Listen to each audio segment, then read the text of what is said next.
This is Audible.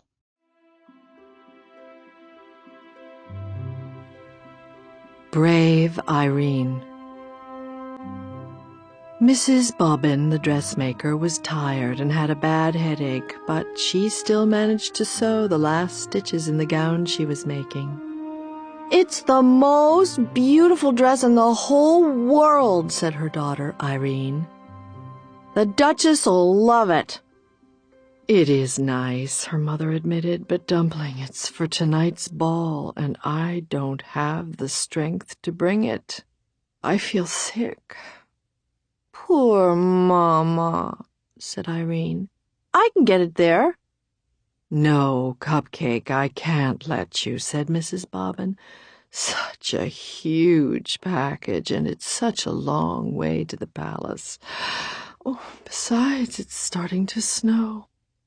"But I love snow," Irene insisted. She coaxed her mother into bed, covered her with 2 quilts, and added a blanket for her feet. Then she fixed her some tea with lemon and honey, and put more wood in the stove. With great care, Irene took the splendid gown down from the dummy and packed it in a big box with plenty of tissue paper. "Dress warmly, Pudding," her mother called in a weak voice. "And don't forget to button up. It's cold out there and windy." Irene put on her fleece-lined boots, her red hat and muffler, her heavy coat, and her mittens. She kissed her mother's hot forehead 6 times, then once again, made sure she was tucked in snugly, and slipped out with the big box, shutting the door firmly behind her. It really was cold outside, very cold. The wind whirled the falling snowflakes about, this way, that way, and into Irene's squinting face. She set out on the uphill path to Farmer Bennett's sheep pasture. By the time she got there, the snow was up to her ankles, and the wind was worse. It hurried her along and made her stumble. Irene resented this. The box was problem enough. "Easy does it," she cautioned the wind, leaning back hard against it. By the middle of the pasture, the flakes were falling thicker. Now the wind drove Irene along so rudely she had to hop, skip, and go helter-skeltering over the knobby ground. Cold snow sifted into her boots and chilled her feet. She pushed out her lip and hurried on. This was an important errand. When she reached Apple Road, the wind decided to put on a show. It ripped branches from trees and flung them about, swept up and scattered the fallen snow, got in front of Irene to keep her from moving ahead. Irene turned around and pressed on, backwards. "Go home!" the wind squalled. "Irene, go home!" "I will do no such thing," she snapped. "No such thing, you wicked wind." "Go home!" the wind yodeled. "Go home!"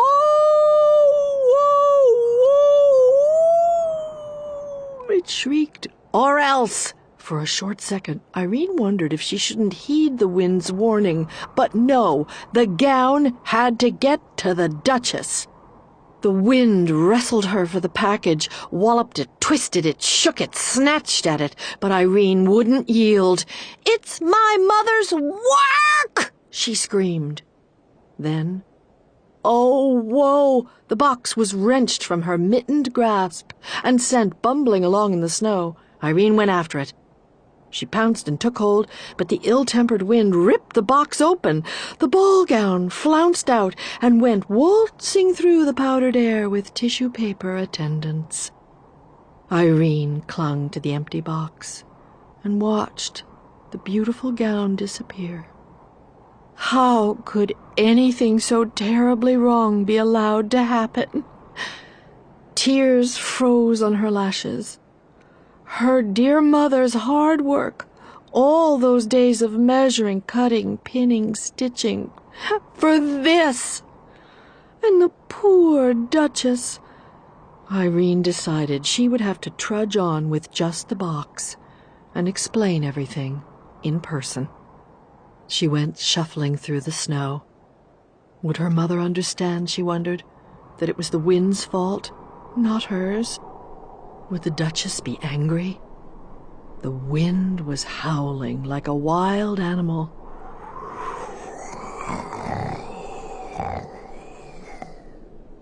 Suddenly, Irene stepped in a hole and fell over with a twisted ankle. Ah! She blamed it on the wind. "Keep quiet!" she scolded. "You've done enough damage already. You've spoiled everything, everything!" The wind swallowed up her words. She sat in the snow in great pain, afraid she wouldn't be able to go on. But she managed to get to her feet and start moving. It hurt.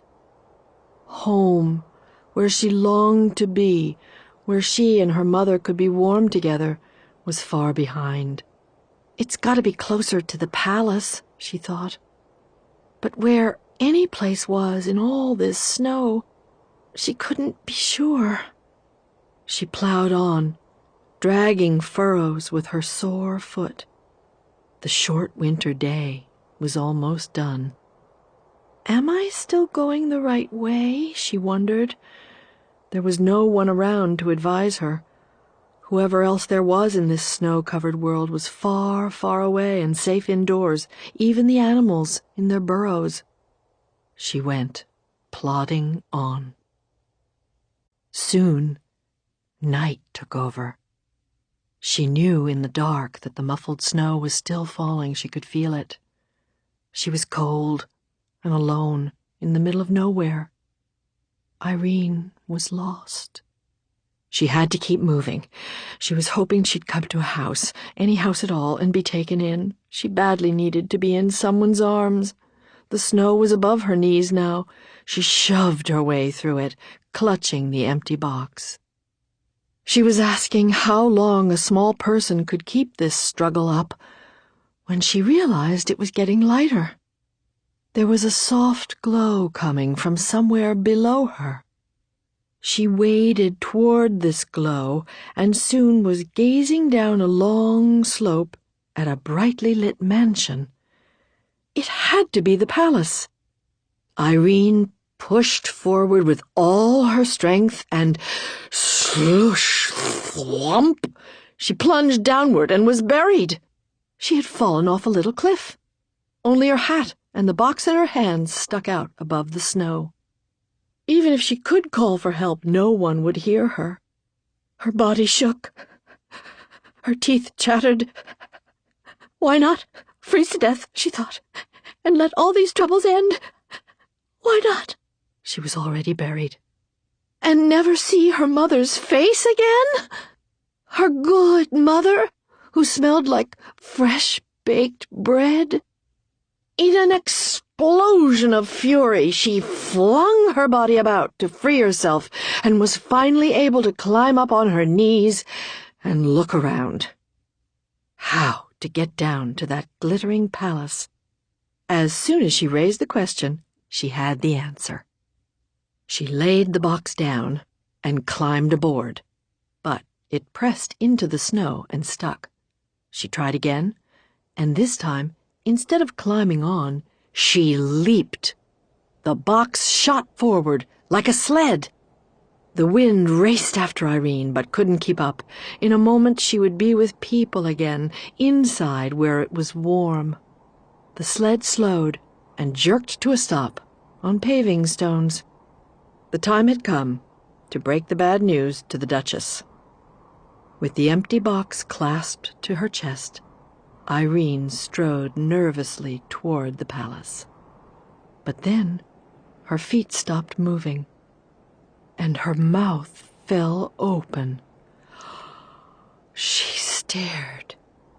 Maybe this was impossible, yet there it was, a little way off and over to the right, hugging the trunk of a tree, the beautiful ball gown. The wind was holding it there. "Mama!" Irene shouted. "Mama, I found it!" She managed, somehow, despite the wind's meddling, to get the gown off the tree and back in its box. and in another moment she was at the door of the palace. She knocked twice with the big brass knocker. The door opened, and she burst in. She was welcomed by cheering servants and a delirious Duchess. They couldn't believe she had come over the mountain in such a storm, all by herself. She had to tell the whole story, every detail, and she did. Then she asked to be taken right back to her sick mother. But it was out of the question, they said. The road that ran round the mountain wouldn't be cleared till morning. "Don't fret, child," said the Duchess. "Your mother is surely sleeping now. We'll get you there first thing tomorrow." Irene was given a good dinner as she sat by the fire, the moisture steaming off her clothes.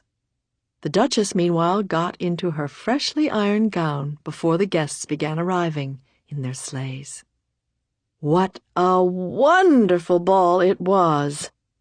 The Duchess in her new gown was like a bright star in the sky. Irene, in her ordinary dress, was radiant. She was swept up into dances by handsome aristocrats who kept her feet off the floor to spare her ankle. Her mother would enjoy hearing all about it.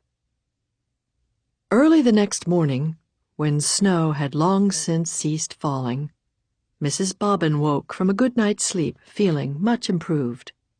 She hurried about and got a fire going in the cold stove. Then she went to look in on Irene. But Irene's bed was empty. She ran to the window and gazed at the white landscape. No one out there. Snow powder fell from the branch of a tree. "Where is my child?" Mrs. Bobbin cried. She whipped on her coat to go out and find her. When she pulled the door open, a wall of drift faced her.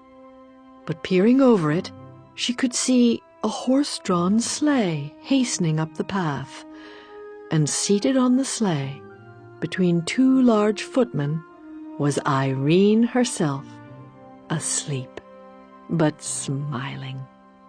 Would you like to hear the rest? Well, there was a bearded doctor in the back of the sleigh, and the Duchess had sent Irene's mother a ginger cake with white icing, some oranges and a pineapple, and spice candy of many flavors, along with a note saying how much she cherished her gown, and what a brave and loving person Irene was. Which, of course, Mrs. Bobbin knew. Better than the Duchess.